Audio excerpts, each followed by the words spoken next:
कैसे हो यार सारे। आई होप सारे के सारे ठीक हो, अपने घर पे हो, सेफ हो, हेल्दी हो and good to see you all. तो अब अपना इंट्रोडक्शन स्टार्ट करते हैं। What's up students, myself Kushagra and welcome back to your channel जिज्ञासा। तो आज की क्लास स्टार्ट करने से पहले थोड़ा बहुत मैं आपसे कुछ बात करना चाहता हूं कि हम पूरी न्यूज में सुन रहे हैं कि इकोनॉमी खतरे में है, इकोनॉमी डूबने वाली है, रिसेशन आने वाला है, इकोनॉमिक स्लो डाउन चल रहा है। तो ये सब प्रॉब्लम्स हम आज के टाइम में देख रहे हैं, लेकिन इससे पहले भी एक बार इकोनॉमी को लेकर यही प्रॉब्लम्स आई थी कि कैसे इकोनॉमी को बचाया जा सके, कैसे इकोनॉमी हमारी बचेगी। तो वो हमने पहले भी एक बार देखा था, लेकिन क्योंकि हम सारे उस टाइम पे पैदा नहीं हुए थे, हमें नहीं पता क्या सिचुएशंस थी, कैसे उन लोगों ने टैकल किया उसको, तो हमें उसके बारे में कोई आइडिया नहीं है। तो हम सिर्फ हिस्ट्री से ही उन सब चीजों को पढ़ सकते हैं। तो आज हम जो चैप्टर स्टार्ट करने वाले हैं वो है हमारा इंडियन इकोनॉमी। 1950 से लेकर 1991 तक के बीच का जो भी चेंजेस, जो भी मॉडिफिकेशंस, जो भी अपग्रेडेशन हुआ था, हम उसको पढ़ेंगे इस चैप्टर के अंदर। एंड वीडियो को स्टार्ट करने से पहले यार लाइक द वीडियो, शेयर करो इस वीडियो को, सब्सक्राइब करो जो कि पहली बार देख रहे चैनल या जो, और बेल नोटिफिकेशन भी ऑन करके रखना कि देख लो भाई बेल नोटिफिकेशन आपका ऑन है या नहीं है। एंड अब हम चैप्टर को स्टार्ट करते हैं। So let's begin. तो जो हमारा चैप्टर है इंडियन इकोनॉमी 1950 टू 1991 तक, वहां पे हम लोग कुछ सीरीज ऑफ चीजें देखेंगे कि कैसे इंडियन इकोनॉमी, क्योंकि ब्रिटिशर्स के टाइम पे जो इकोनॉमी थी वो बहुत ही ज्यादा डाउनफॉल में चल रही थी हमारी इकोनॉमी, और हम ये चैप्टर 1 में पढ़ चुके हैं कि क्या क्या प्रॉब्लम्स हमें ब्रिटिशर्स दे गए थे। तो अब उस प्रॉब्लम्स को कैसे हमने सॉल्व किया, कैसे हम उससे आगे बढ़े, क्या क्या कुछ और प्रॉब्लम्स हमने क्रिएट करी, या कुछ अच्छी चीजें करी, क्या बुरी चीजें करी, वो हर सब चीजें हम इस चैप्टर में समझने की कोशिश करेंगे। तो सबसे पहले तो हमें इकोनॉमी को अगर समझना है तो हमें इकोनॉमिक सिस्टम को जानना होता है कि इकोनॉमिक सिस्टम्स क्या होते हैं। अब इकोनॉमिक सिस्टम्स वो सिस्टम्स होते हैं जो कि हमारे मेन जो सेंट्रल प्रॉब्लम्स होती है इकोनॉमी के अंदर, उनको सॉल्व करते हैं। तो अब हम सबसे पहले जानते हैं कि सेंट्रल प्रॉब्लम्स क्या है। अब जिसने भी क्लास 11 में चैप्टर 1 पढ़ा है माइक्रो इकोनॉमिक्स का, तो उसको पता होगा या सबको ही पता होगा जो भी कॉमर्स के स्टूडेंट्स है कि central economic problem, central problem of economy क्या क्या होती है। तो एक काम है, इस वीडियो को पॉज करो और नीचे कमेंट सेक्शन में लिखो कि क्या क्या वो सेंट्रल प्रॉब्लम्स हैं हमारी। आई होप सबने आंसर लिख दिया होगा। अब हम क्रॉस चेक करके देखते हैं। तो हमारी तीन जो सेंट्रल प्रॉब्लम्स है उसमें सबसे पहली प्रॉब्लम है व्हाट टू प्रोड्यूस। अब व्हाट टू प्रोड्यूस में हमें यह सोचना होता है कि हमें प्रोड्यूस करना क्या है। अगर हमारे पास दो टाइप के गुड्स हैं, हम बात करें वॉर टाइम गुड्स, हम बात करें पीस टाइम गुड्स, तो हमें कौन सी गुड्स को प्रोड्यूस करना चाहिए इकोनॉमी के अंदर जिससे कि इकोनॉमी फ्लरिश करे। तो यहां सबसे पहला हमारा प्रॉब्लम आता है। सेकेंड है मेरा हाउ टू प्रोड्यूस। अब कैसे उसको प्रोड्यूस किया जाए, क्या हम लेबर इंटेंसिव टेक्निक्स यूज करें, क्या हम कैपिटल इंटेंसिव टेक्निक्स यूज करें, कौन सी टेक्निक यूज करें, यहां पे उस चीज का डिसीजन लिया जाता है। फिर थर्ड है मेरा फॉर हुम टू प्रोड्यूस। अब किसके लिए प्रोड्यूस किया जाए, किसकी इकोनॉमिक कंडीशन या फिर इनकम डिस्ट्रीब्यूशन को देख के किस लोगों के लिए, किन लोगों के लिए किस प्रोडक्ट को प्रोड्यूस किया जाए, वो हम देखते हैं अपने थर्ड प्रॉब्लम के अंदर, वहां पे हम डिसाइड करते हैं। तो यहां पे हमने तीनों प्रॉब्लम्स को तो देख लिया, ढंग से समझ लिया। अब हम समझते हैं कि इकोनॉमिक सिस्टम क्या होता है। हमने डेफिनेशन पढ़ी थी स्टार्टिंग में कि इकोनॉमिक सिस्टम एक सिस्टम है जो कि सेंट्रल प्रॉब्लम्स ऑफ इकोनॉमी को सॉल्व करने के लिए लाया जाता है। तो हमारी जो सिस्टम्स होती हैं पूरे वर्ल्ड में मेनली तीन तरह की सिस्टम्स हैं। तो हमारा इकोनॉमिक सिस्टम में सबसे पहला जो सिस्टम होता है वो है कैपिटलिस्ट इकोनॉमी। अब कैपिटलिस्ट इकोनॉमी वो इकोनॉमी है जहां पे जो प्रोडक्शन का मेथड है उसको ओन, कंट्रोल एंड ऑपरेट किया जाता है थ्रू प्राइवेट सेक्टर। यहाँ पे प्राइवेट सेक्टर की ही इन्वॉल्वमेंट होती है। अब private sector free flow of market forces, demand and supply के थ्रू ही सारी सेंट्रल प्रॉब्लम्स को सॉल्व करती है। अब कैसे कैसे प्रॉब्लम्स को सॉल्व किया जाता है हम वो थोड़ा सा देख लेते हैं। सबसे पहली प्रॉब्लम थी मेरी व्हाट टू प्रोड्यूस। अब कैपिटलिस्ट इकोनॉमी में वो प्रोडक्ट्स प्रोड्यूस किए जाते हैं जिनको की प्रॉफिट पे हम बेच सके, चाहे हम डोमेस्टिक मार्केट में बेचे चाहे हम इंटरनेशनल मार्केट में बेचे। अब हाउ टू प्रोड्यूस में हमारा आता है कि हमेशा जो चीप मेथड होता है उसी को यूज किया जाता है। और ऐसा देखा गया कि अगर हम लॉन्ग टर्म में देखें तो कैपिटल इंटेंसिव हमेशा हमारे लिए चीपर साबित होता है एंड लेबर इंटेंसिव महंगा साबित होता है। लॉन्ग टर्म में अगर हम देखें तो कैपिटल इंटेंसिव ही ज्यादा यूज किया जाता है। फिर हमारा जो थर्ड प्रॉब्लम आती है फॉर हुम टू प्रोड्यूस। अब यहां पे आपकी परचेजिंग पावर के हिसाब से या आपकी इनकम के हिसाब से गुड्स को प्रोड्यूस किया जाता है। अगर कोई इंसान जो बीमार है, उसको मेडिसिन की जरूरत है, वो तभी उसको खरीद पाएगा जब उसके पास उसके खरीदने के पैसे होंगे। चाहे अर्जेंसी कितनी ही ज्यादा हो, वो नहीं खरीद पाएगा अगर उसके पास पैसे नहीं है। तो ये चीज कैपिटलिस्ट इकोनॉमी में बहुत ज्यादा चलती है। फिर हमारी जो सेकंड टाइप की इकोनॉमी आती है वो है सोशलिस्ट इकोनॉमी। अब सोशलिस्ट इकोनॉमी जो इकोनॉमी है, यहाँ पे सारी चीजें, जो भी प्रोडक्शन का पूरा प्रोसेस होता है, उसको ऑपरेट, ओन और कंट्रोल किया जाता है बाय गवर्नमेंट सेक्टर। अब यहाँ पे गवर्नमेंट सेक्टर का ही पूरी तरह से प्राइस के ऊपर कंट्रोल रहता है। जो गवर्नमेंट सेक्टर सोचेगी कि प्राइस किसी भी कमोडिटी की ये होनी चाहिए, तो वही प्राइस रखी जाती, उसके अलावा और कोई प्राइस नहीं रखी जाती, या गवर्नमेंट के थ्रू ही पूरा प्राइसिंग का मेथड चलेगा। अब यहाँ पे कैसे हमारे इकोनॉमिक प्रॉब्लम्स को सॉल्व किया जाता है? सबसे पहले अगर हम बात करें व्हाट टू प्रोड्यूस, अब यहाँ पे वो चीजें प्रोड्यूस की जाती हैं जो कि सोसाइटी के लिए जरूरी है। यहाँ पे लग्जरी प्रोडक्ट ज्यादा प्रोड्यूस नहीं किया जाता, लेकिन जो चीजें सोसाइटी के लिए जरूरी है, उन चीजों को ही ज्यादा से ज्यादा प्रोड्यूस किया जाता है। तो ये तो हमारा हो गया हमारा व्हाट टू प्रोड्यूस। अब हमारे सेकंड जो था इसमें हाउ टू प्रोड्यूस। अब यहाँ पे नॉर्मली अगर हम देखें हर सोशलिस्ट इकोनॉमी के अंदर, वहां पे लेबर इंटेंसिव टेक्निक्स को ही ज्यादा अपनाया जाता है, क्योंकि वहां पे हम एक एम्प्लॉयमेंट जनरेशन कर सकते हैं लोगों के बीच में। और कैपिटल इंटेंसिव को ज्यादा दूर ही रखा जाता है, क्योंकि वहां पे इतना ज्यादा आपका एम्प्लॉयमेंट जनरेशन नहीं हो पाता। एंड द थर्ड हमारी प्रॉब्लम थी फॉर होम टू प्रोड्यूस। अब उसको प्रॉब्लम को सॉल्व करने के लिए देखा जाता है कि मार्केट में एक्चुअली में नीड किन किन चीजों की है। जो बेसिक चीज है हमारी, जैसे फूड, क्लोथिंग, और हम बात करें शेल्टर, मेडिसिन और हेल्थ, एजुकेशन, फिर सैनिटेशन, वाटर सप्लाई, इन सब की प्रोडक्शन ज्यादा अच्छी करी जाती है और उनको नॉर्मली फ्री रखा जाता है। एंड इसके अलावा जो लग्जरीज है, वो आपकी इनकम के हिसाब से, और लग्जरीज नॉर्मली कम ही प्रोड्यूस की जाती हैं हमारी सोशलिस्ट इकोनॉमी के अंदर। अब जो हमारा आता है वो थर्ड टाइप की इकोनॉमिक सिस्टम है, जिसे हम कहते हैं मिक्स्ड इकोनॉमी। अब मिक्स्ड इकोनॉमी हमारा कैपिटलिस्ट और सोशलिस्ट दोनों के मिक्सचर से हमारा बनता है। जब भी हम इन दोनों की गुड क्वालिटीज को मिक्स कर देते हैं तो हमारा मिक्स्ड इकोनॉमी बनता है, क्योंकि यहाँ पे जो भी ऑपरेशंस होती है हमारे प्रोडक्शन से रिलेटेड, चाहे हम बात करें उसको ऑपरेट किया जाए, उसको ओन किया जाए, उसको कंट्रोल किया जाए, उसको पार्टली किया जाता है private sector and public sector के थ्रू। अब यहाँ पे जो भी प्रॉब्लम्स है हमारी, जैसे हम बात करें what to produce, how to produce and for whom to produce, ये दोनों ही मिलके सॉल्व करते हैं इस प्रॉब्लम को, और दोनों मिलके सॉल्व करने के बाद अच्छे रिजल्ट्स भी आ सकते हैं।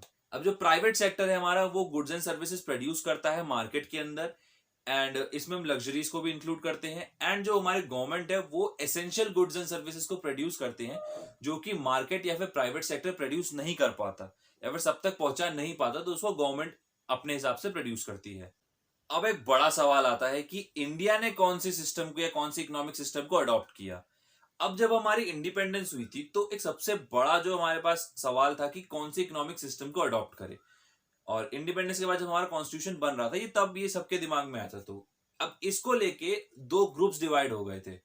कुछ लोग जो थे, जिसमें हमारे जो प्राइम मिनिस्टर थे, first prime minister Jawaharlal Nehru, वो थे मेनली सोशलिस्ट साइड की तरफ, ज्यादा उनका झुकाव ज्यादा था, क्योंकि उनका वो सोवियत रशिया या सोवियत यूनियन जैसा थोड़ा बहुत चाहते थे इंडिया के अंदर की सोशलिस्ट इकोनॉमी हो, जिससे कि पब्लिक की, जो जनरल पब्लिक है, जो गरीब इंसान है, उसकी अपलिफ्टमेंट हो सके। लेकिन कुछ जो थे वो थे कैपिटलिस्ट इकोनॉमी की तरफ, उनका ज्यादा झुकाव था, जो कि अमेरिका में थी, जहां पे कि गवर्नमेंट के लिए, प्राइवेट के लिए, सबके लिए जो इनकम्स है वो बढ़ेंगे, और अगर इनकम बढ़ेगी तो गवर्नमेंट इजीली खर्च कर पाएगी लोगों के ऊपर।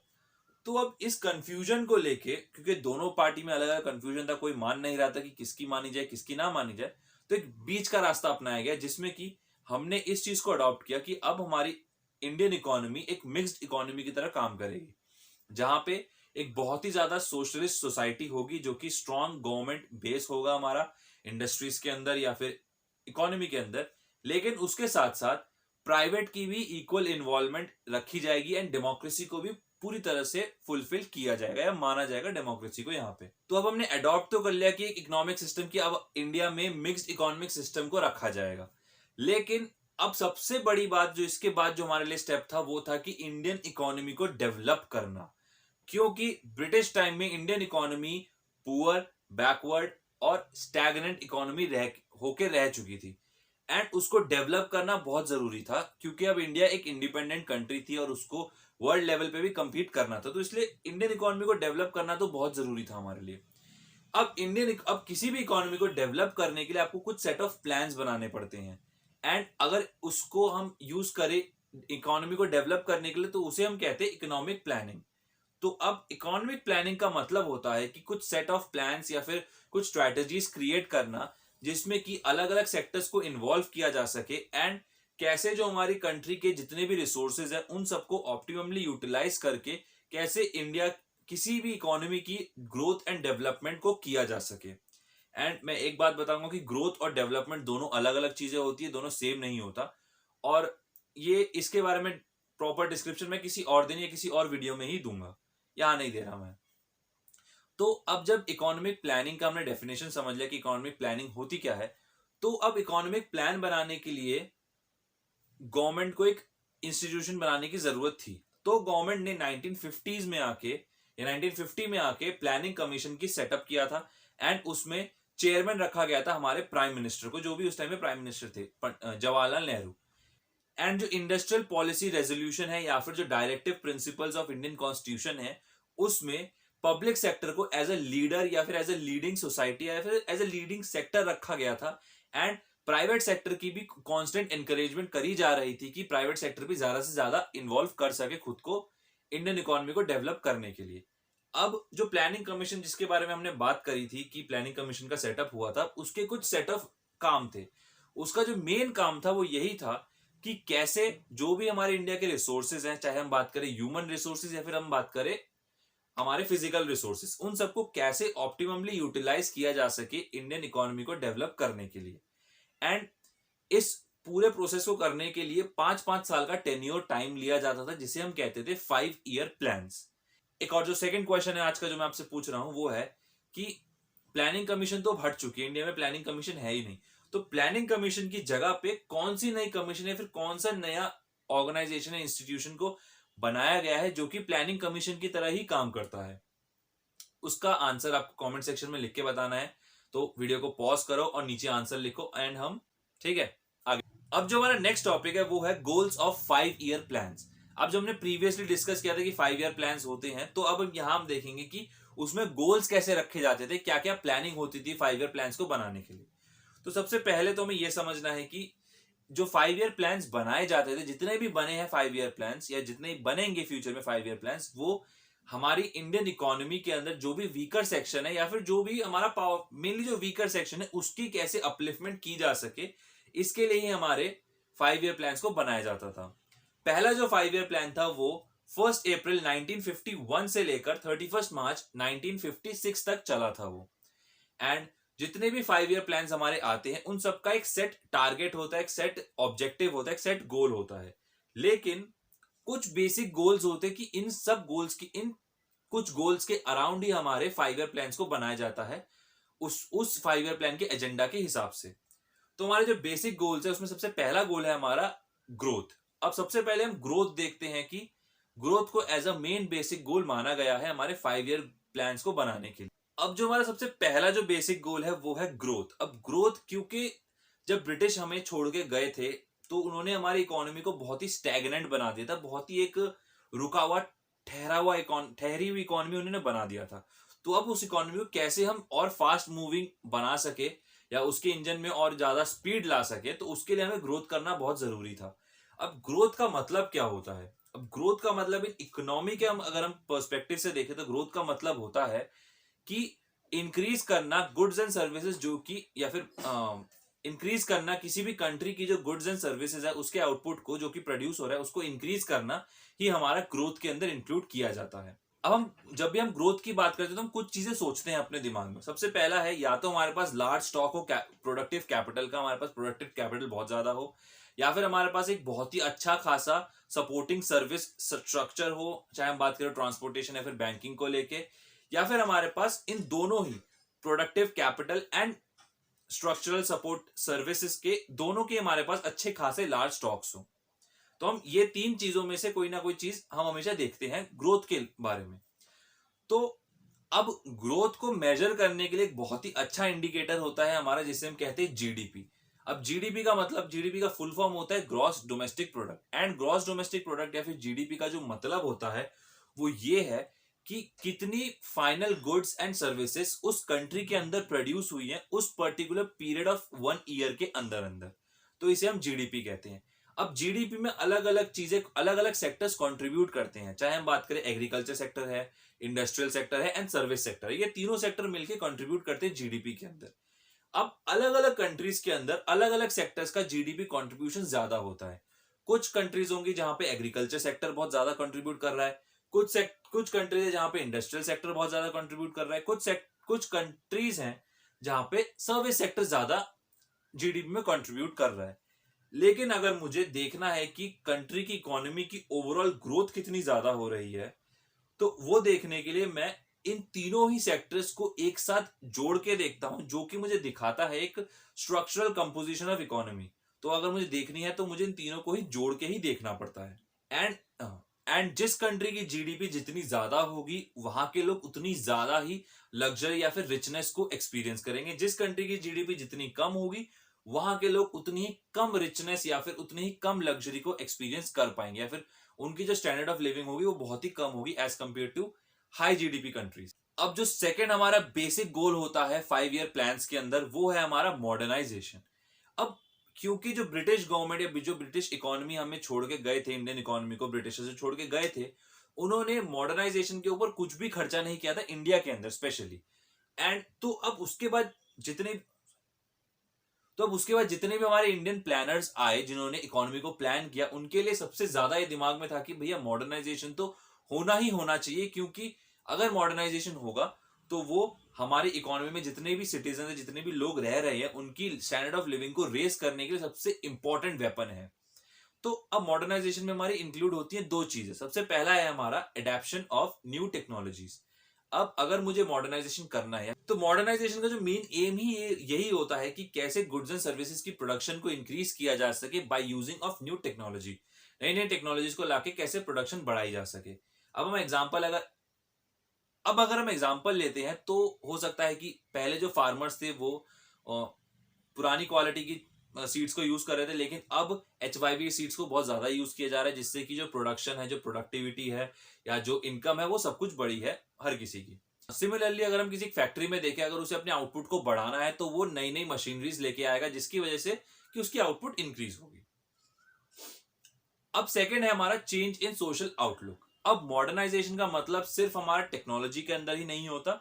मॉडर्नाइजेशन का अगर हम सिंपल मतलब देखें तो आधुनिकरण किसी भी सेक्टर के अंदर, अब किसी भी सेक्टर के अंदर, किसी भी इकोनॉमी के अंदर, किसी भी सोसाइटी के अंदर जब भी हम आधुनिकरण करते हैं तो उसे हम कहते हैं मॉडर्नाइजेशन, क्योंकि मॉडर्नाइजेशन का हिंदी में मतलब होता है आधुनिकरण। तो अब हमें सोशल आउटलुक को भी अपने चेंज करना है, क्योंकि इकोनॉमी जब ब्रिटिशर्स के हाथ में थी उस टाइम पे ऐसा माना जाता था कि जो फीमेल है उनको काम नहीं करना चाहिए, वो घर के बाहर काम नहीं करती, या फिर वो उनको घर के बाहर का काम नहीं करना चाहिए। लेकिन आज के टाइम में या 1950s के बाद भी वुमेन पार्टिसिपेशन को भी बहुत ज्यादा एनकरेज किया जाने लगा। चाहे अभी भी वुमेन पार्टिसिपेशन उतना अच्छी तरह से नहीं हो रहा हर एक सेक्टर में, लेकिन वुमेन पार्टिसिपेशन को हमेशा एनकरेज करना चाहिए। एंड जिससे कि इकोनॉमी में जब सारे सिटीजन एक साथ काम करेंगे तो इकोनॉमी इवेंचुअली ग्रो करेगी करेगी। अब कहां तक रोकोगे इकोनॉमी को ग्रो करने से? अगर सारे लोग ही मिलकर काम कर रहे हैं तो इकोनॉमी तो ग्रो करनी ही करनी है, अगर हमने अपने सोशल आउटलुक को चेंज कर दिया। अब जो हमारा बेसिक गोल्स के अब 5 ईयर प्लान के अंदर जो थर्ड गोल आता है वो है सेल्फ रिलायंस। अब सेल्फ रिलायंस को अचीव करना हर एक 5 ईयर प्लान के अंदर हमारा इंपॉर्टेंट होता है। अब सेल्फ रिलायंस का मतलब क्या होता है, तो उसके मतलब को जानने से पहले हम ये जानते हैं कि सेल्फ रिलायंस का हम गोल लाते क्यों है। अब जब ब्रिटिश गवर्नमेंट हमें छोड़ के गई या जब हम आजाद हो गए तो उस टाइम पे इंडिया बहुत ही हद तक डिपेंडेंट थी बाहर दूसरी कंट्रीज के ऊपर। अपने बेसिक एसेंशियल्स के लिए हम बात करें, अगर हमारे फूड आइटम्स के लिए, हम लोग बहुत ज्यादा डिपेंडेंट थे फॉरेन कंट्रीज के ऊपर। तो अब हमारे जो इकोनॉमिक प्लानर्स थे, जो कि गवर्नमेंट थी उस टाइम पे, उनके दिमाग में ये आया कि यार अब हमें बाहर से डिपेंडेंट नहीं रहना, जो भी खाएंगे खुद के घर का खाएंगे, खुद के घर का ही उगाएंगे, खुद के घर का ही खाएंगे। तो अब ये पॉलिसी आने लगी सबके दिमाग में। तो अब इसी पॉलिसी को हम कहते हैं सेल्फ रिलायंस। अब सेल्फ रिलायंस का अगर हम इंग्लिश में थोड़ा बहुत जो एग्जाम में लिखने वाला मतलब है, क्योंकि आप एग्जाम में थोड़ा ही लिखोगे कि खुद का घर खुद का उगाए खुद का खाए, ऐसा नहीं लिख सकते। लेकिन अब एग्जाम के पर्सपेक्टिव से जो डेफिनेशन है हमारी सेल्फ रिलायंस की, वो है means overcoming the need of external assistance. External assistance चाहे किसी भी तरह का हमें एक्सटर्नल असिस्टेंस हो, हम उसकी नीड को छोड़ देंगे। कुछ चीजें होती हैं जो कि हाँ जो बेटर बनती है बाहर की कंट्रीज में, उसको हम इंपोर्ट करते हैं, लेकिन अगर हम छोटी छोटी चीजों के लिए भी दूसरी कंट्रीज के पास जाए तो वो तो हमारी कंट्री के लिए गलत है। एंड हर एक इकोनॉमिक या हर एक 5 ईयर प्लान के अंदर अगर हम ग्रोथ और मॉडर्नाइजेशन की बात करें तो उसको हमेशा सेल्फ रिलायंस के ऊपर रख के ही बनाए जाते हैं कि यार अगर हम ग्रोथ भी कर रहे हैं, अगर हम मॉडर्नाइजेशन भी कर रहे हैं तो वो चीजें सेल्फ रिलायंट होनी चाहिए, वो चीजें ज्यादातर इंडिजीनियस होनी चाहिए या वो चीजें इंडिया में ही बननी चाहिए। तो इसी इसी इनिशिएटिव को लेके हमारा जो मेक इन इंडिया प्रोजेक्ट है, जो मेड इन इंडिया प्रोजेक्ट है, तो वो इन्हीं इनिशिएटिव्स को लेके ही बना है या फिर इन्हीं चीजों को लेके इनिशिएटिव्स लाए गए हैं कि जो मेड इन इंडिया या मेक इन इंडिया के प्रोजेक्ट्स आते हैं, जिसमें कि हमें चीजें इंडिया के अंदर ही बनाना है। और अभी के टाइम में जो हमारे पीएम है नरेंद्र मोदी, उन्होंने भी कहा है कि यार गो लोकल बी वोकल, कि आप लोकल की चीजें यूज करो या फिर जो कंट्री मेड चीजें हैं उन्हीं को ही ज्यादा बेटर तरह से यूज करो, उन्हीं को यूज करो, जिससे कि जो इंडियन इकोनॉमी है वो और अच्छी तरह से डेवलप होगी। एंड आई होप सारे के सारे इंडियन मेड चीजें ही यूज करोगे, चाइनीज तो कभी बिल्कुल मत यूज करना अभी। अब हमें सेल्फ रिलायंट क्यों बनना चाहिए? अब ये भी कई लोगों के दिमाग में सवाल आएगा कि सेल्फ रिलायंट क्यों बनना चाहिए, हमें क्या जरूरत है सेल्फ रिलायंट बनने की? तो इसके लिए सबसे बड़ा जो आंसर ये है कि इसके दो रीजन होते हैं मेन। सबसे पहला रीजन है मेरा कि टू रिड्यूस फॉरेन डिपेंडेंसी। अब क्योंकि हम लोग अगर अपनी बेसिक एसेंशियल आइटम्स के लिए, जैसे बात करें फूड आइटम्स के लिए, अगर हम बाहर से डिपेंडेंट है तो जहां भी प्रॉब्लम आई और वो कंट्री पहले अपने लिए सोचेगी फिर हमारे लिए सोचेगी, तो इसलिए हमारी कंट्री के ऊपर बहुत बड़ा इंपैक्ट आ सकता है, जो कि हमने 1962 में देखा था। एंड अगर हम बात करें सेकंड जो रीजन है हमारा, वो है कि फॉरेन इंटरफेरेंस को कम करने के लिए। अगर कोई भी कंट्री या कोई भी गवर्नमेंट हमें कुछ एसेंशियल आइटम्स दे रही है तो उसका एक बहुत ही ज्यादा इंपैक्ट पड़ जाता है, फिर इंटरफेरेंस हो जाता है हमारी कंट्री के पॉलिटिकल अफेयर्स में या फिर हमारी कंट्री के फॉरेन अफेयर्स में। तो हमें इस चीज को भी रिड्यूस करना चाहिए। और हम ये नहीं चाहते कि कोई बाहर की कंट्री हमारी जो स्ट्रेटेजिकल इंपॉर्टेंट जगहें हैं, चाहे हम बात करें फॉरेन मिनिस्ट्री या होम मिनिस्ट्री, वहां पे उसका इंटरफेरेंस हो। ऐसा हमें बिल्कुल भी नहीं चाहिए होता। अब जो हमारा फोर्थ बेसिक गोल होता है 5 ईयर प्लान्स के अंदर, वो आता है हमारा इक्विटी। क्योंकि हमारा जो growth, modernisation and self reliance है, ये बिल्कुल श्योरिटी नहीं देते कि जितने भी हमारी कंट्री के अंदर लोग हैं उन सबकी स्टैंडर्ड ऑफ लिविंग को इंप्रूव किया जा सके। तो इस चीज के लिए ही हम लोग इक्विटी के कंसेप्ट को भी लाए। और हर एक गवर्नमेंट के लिए बहुत ज्यादा इंपॉर्टेंट होता है कि जितने भी सेक्शंस है हमारी इकोनॉमी के अंदर, उन सबकी इकोनॉमिक प्रोस्पेरिटी हो। अब सेक्शंस हम बात करें रिच क्लास से लेकर मिडिल क्लास या फिर पुअर क्लास, इन सबकी ही इकोनॉमिक प्रोस्पेरिटी होनी चाहिए। एंड इन सबकी इकोनॉमिक प्रोस्पेरिटी को मेंटेन करने के लिए ही हमारा growth, modernisation and self reliance के साथ साथ इक्विटी के कंसेप्ट को भी लाया गया है। अब इक्विटी का कंसेप्ट क्या कहता है? अब इक्विटी का कंसेप्ट ये कहता है कि जितने भी हमारी कंट्री के अंदर जितने भी सिटीजन्स हैं, वो सब अपनी जो बेसिक नीड्स है, उनकी इतनी तो इनकम हो ही हो कि वो अपनी जो बेसिक नीड्स है, चाहे हम बात करें food, clothing, shelter, education, health care, sanitation, water supply, and आज के टाइम में तो इंटरनेट भी बहुत बेसिक नीड बन चुकी है हमारी। बहुत सारे काम सिर्फ इंटरनेट से ही हो सकते हैं, उसके अलावा वो काम नहीं हो पाते। या फिर ज्यादातर कामों की स्विफ्टनेस को बढ़ाने के लिए इंटरनेट को यूज किया जाता है। तो इंटरनेट भी हमारे लिए एक बेसिक नीड है। एंड तो उनको ये बेसिक नीड्स तो मिल ही सके, उसके साथ साथ जो डिस्ट्रीब्यूशन ऑफ वेल्थ होती है उसके अंदर भी इनइक्वालिटी को रिड्यूस ही किया जा सके। लेकिन इनइक्वालिटी रिड्यूस कभी बिल्कुल ऐसा नहीं होगा कि सारे लोग इक्वल कमा पाएंगे, हमेशा कोई ना कोई ज्यादा कमाएगा, कोई ना कोई कम कमाएगा, लेकिन इतना तो कमाए ही हर लोग कि वो लोग अपनी बेसिक नीड्स तो पूरी कर ही सके। तो इसीलिए जो इक्विटी का कंसेप्ट है, अगर हम शॉर्ट में कहे तो इक्विटी का जो कंसेप्ट है, जो लाया गया है 5 ईयर प्लान्स के अंदर, बेसिक गोल रखा गया वो यही है कि कैसे हर एक इंडिविजुअल की या हर एक सिटीजन की स्टैंडर्ड ऑफ लिविंग को रेज किया जा सके एंड सोशल जस्टिस को कैसे प्रमोट किया जा सके। तो यही हमारा इक्विटी का कंसेप्ट कहता है। नाउ अ रिकैप कि हमने इस चैप्टर में क्या क्या अभी तक पढ़ा। सबसे पहला टॉपिक हमने पढ़ा था चैप्टर के बारे में थोड़ा सा इंट्रोडक्शन, फिर हमने देखा था सेंट्रल इकोनॉमिक प्रॉब्लम्स क्या क्या होती हैं, फिर हमने देखा कि इकोनॉमिक सिस्टम्स कैसे होते हैं, कितने टाइप के होते हैं, उसमें अंदर क्या क्या डिटेल्स होती हैं, फिर हमने देखा कि इंडिया ने कौन से इकोनॉमिक सिस्टम को अडॉप्ट किया है, फिर हमने ये भी चीज देखी कि इकोनॉमिक प्लानिंग क्या होती है, फिर हमने लास्ट में देखा कि जो 5 ईयर प्लान्स बनाए जाते हैं उनके अंदर जो बेसिक गोल्स होते हैं वो क्या रखे गए हैं। तो ये सब हमने चैप्टर के अंदर पढ़ा। ये पूरा एक तरह से शॉर्ट में हमारा रिकैप। एंड तो यहाँ पे अब हमारा जो पार्ट 1 था chapter 2 of Indian economic development, Indian economy 1950 से लेकर 1991 तक वो खत्म होता है। एंड हम नेक्स्ट पार्ट्स में इस चैप्टर को और फर्दर आगे डिटेल में स्टडी करेंगे, जितना भी हमारा चैप्टर रह गया है। एंड वीडियो को खत्म करने से पहले stay safe, stay healthy, stay learning and enjoy करो अपनी लाइफ में, पढ़ाई करो एंड सेफ रहो इस टाइम पे। तो कम से कम अपनी इम्यूनिटी पे ध्यान दो। And always remember guys, you all can achieve anything you want if you put your time and effort to that thing only. Thanks for watching guys. Goodbye.